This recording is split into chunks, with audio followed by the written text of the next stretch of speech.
Você já deve ter ouvido, em algum momento, que a existência de pessoas LGBT+ é algo recente. Que pessoas assim não existiam em outros momentos da história. Talvez até que ser queer é uma tendência atual. E você pode até ter respondido com mas os gregos... Mas esse não é lá o melhor exemplo. Então, em celebração do Mês Internacional do Orgulho LGBTQIA+, o vídeo de hoje vai trabalhar várias representações de pessoas queer ao longo da história ao redor do mundo. Pareceu interessante? Então vem comigo.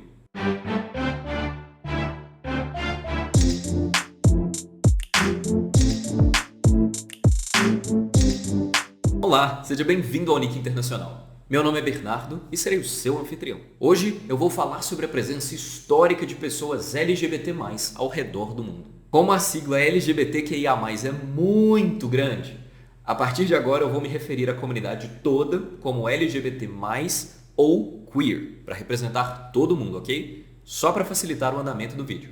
Se você gostar do vídeo de hoje, então deixe o seu like aqui embaixo e se inscreva no canal para não perder os próximos envios. Antes de nós começarmos, eu queria esclarecer 2 pontos essenciais para você aproveitar melhor o vídeo de hoje. 1. Nós temos que tomar cuidado para não sermos anacrônicos. Eu vou falar sobre várias culturas do mundo, em vários momentos históricos, que deixaram registros sobre relacionamentos homoafetivos, homoeróticos e identidades de gênero variadas. Isso não significa que essas sociedades reconheciam as diferentes categorias LGBT+.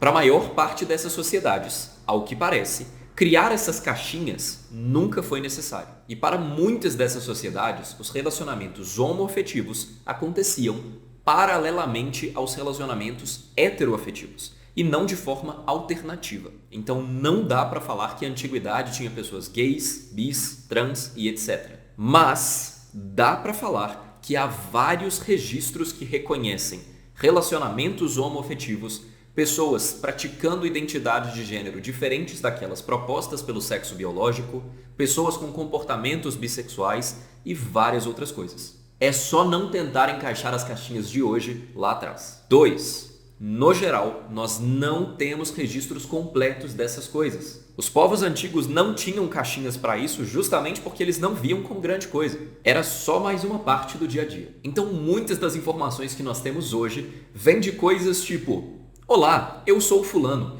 Essa é uma receita para fazer tal comida. Essa receita foi passada para mim pelo meu namorado. Ou então um texto que fala: oi, eu sou a Beltrana. Esse é um poema de amor que eu fiz para minha grande e especial amiga com quem eu me deito e faço de vez em quando. Ou então: hoje o fulano passará pelo ritual X que o tornará uma mulher a serviço da deusa tal.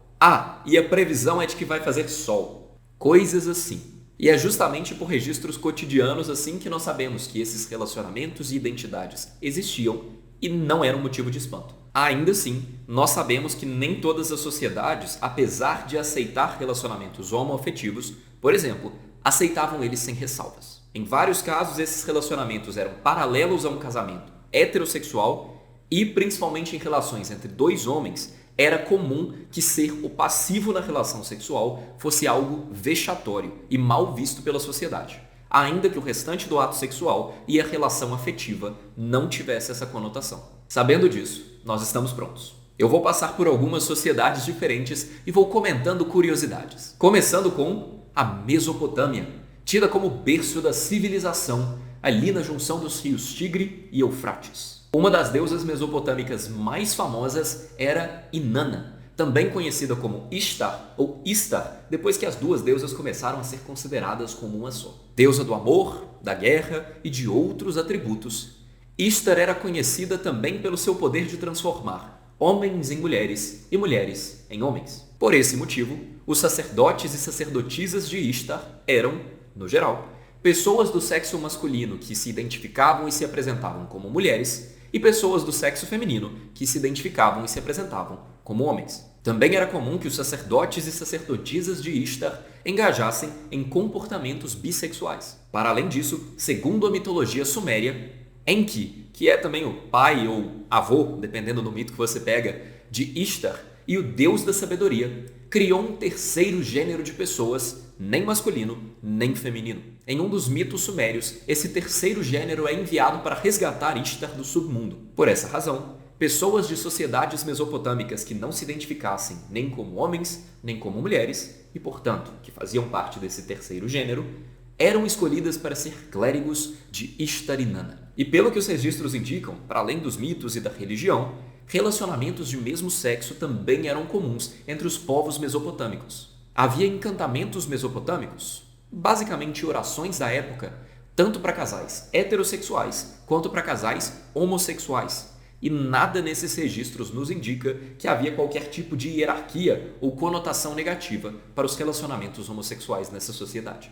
Passando para a nossa próxima civilização antiga, a China. Há vários registros literários e históricos de comportamento afetivo na China, principalmente entre homens. Não que não houvesse relacionamentos homoafetivos entre mulheres na China antiga, mas como em outras sociedades, era mais comum que literatas e historiadores prestassem menos atenção às mulheres. Em algumas dinastias da China antiga, contanto que você cumprisse o seu dever filial de casar e ter filhos, deixando herdeiros, você poderia ter relacionamentos fora do casamento, inclusive homoafetivos. Além disso, durante algumas dinastias da China, era comum que documentos oficiais que tratassem sobre o imperador listassem não só suas parceiras mulheres, como também os seus parceiros homens. Relacionamentos entre dois homens na China eram tratados como inferiores aos relacionamentos entre um homem e uma mulher, mas apenas pelo fato de as mulheres serem capazes de gerar herdeiros. Talvez a história homoafetiva mais famosa da China seja a história do imperador Ai, da dinastia Han, que vai mais ou menos de 2 séculos antes de Cristo até mais ou menos 2 séculos depois de Cristo, com um pequeno intervalo aí no meio. O imperador Ai,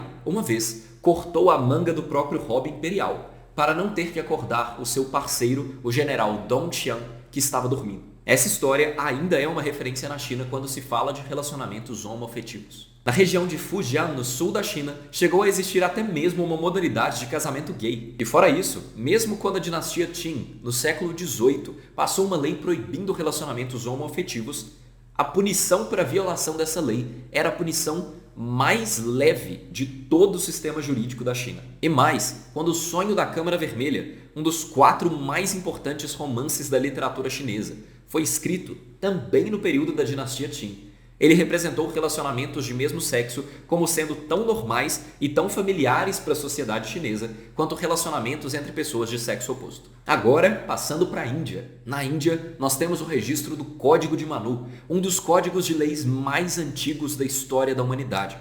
Ele tratava sobre questões civis, questões criminais, questões religiosas, questões familiares, previa leis e punições para a violação dessas leis. E quando o Código de Manu tratou sobre relacionamentos homoafetivos e heteroafetivos, ele os tratou da mesma forma. Aqui é válido destacar que é difícil autenticar tanto a veracidade quanto o período em que algumas partes do Código de Manu foram escritas. De qualquer forma, a Índia tem um outro texto milenar que trata sobre isso. O Kama Sutra, um dos textos mais famosos do mundo, que estima-se que tenha sido escrito ali entre 400 a.C. até 200 depois de Cristo, fala sobre sentimentos e relacionamentos entre pessoas do mesmo sexo de forma tão natural quanto fala de relacionamentos entre pessoas de sexos opostos, sem qualquer estigma. Além disso, tanto o Código de Manu quanto o Kama Sutra tratam sobre os Hijra, um terceiro gênero, nem masculino, nem feminino. Os Hijra existem até hoje e são uma casta composta principalmente por pessoas intersex, transgêneras e eunucas. Agora vamos para o Egito. O Egito Antigo também tem registros de aceitação de relacionamentos homoafetivos. Há especulações de que os 2 manicures do rei Nilsere, 2400 anos antes de Cristo, fossem gays,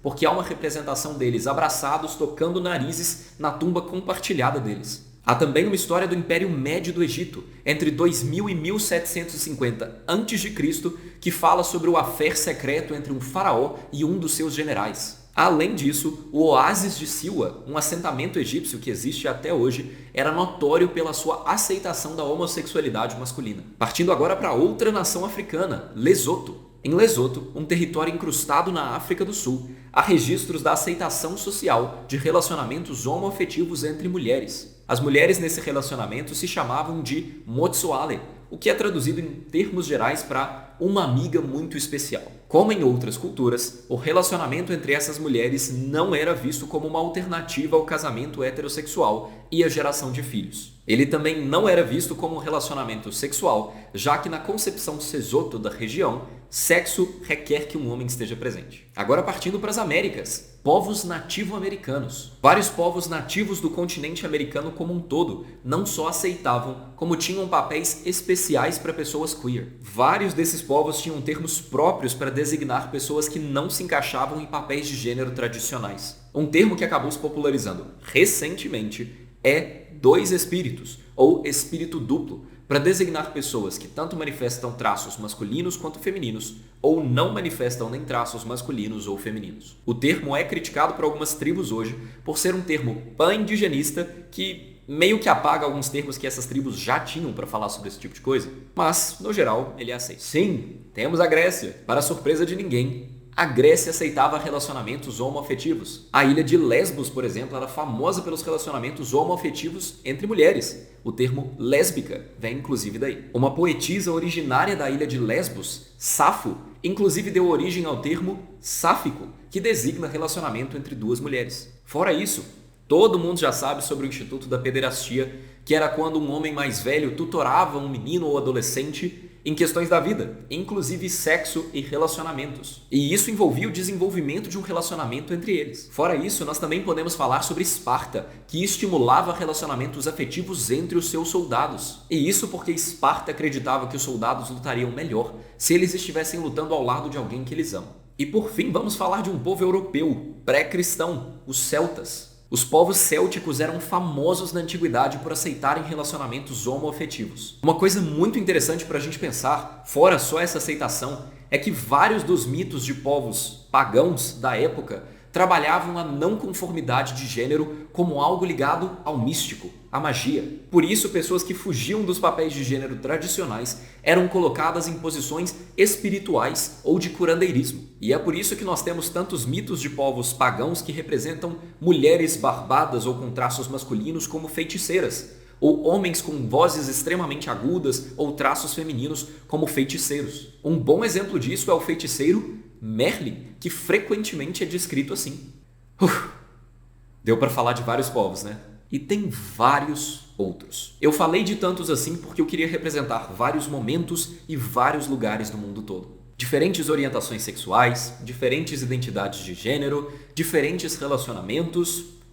Tudo isso é tão normal quanto o ser humano. E que momento melhor para compartilhar esse conhecimento do que nesse momento de celebrar as conquistas e lembrar das lutas da comunidade queer. A disseminação de conhecimento é uma das formas mais eficientes de combater o preconceito. E por isso, eu espero que você tenha gostado desse vídeo. Se gostou, então, por favor, deixe o seu like aqui embaixo e se inscreve no canal para não perder os próximos envios. Obrigado e até a próxima.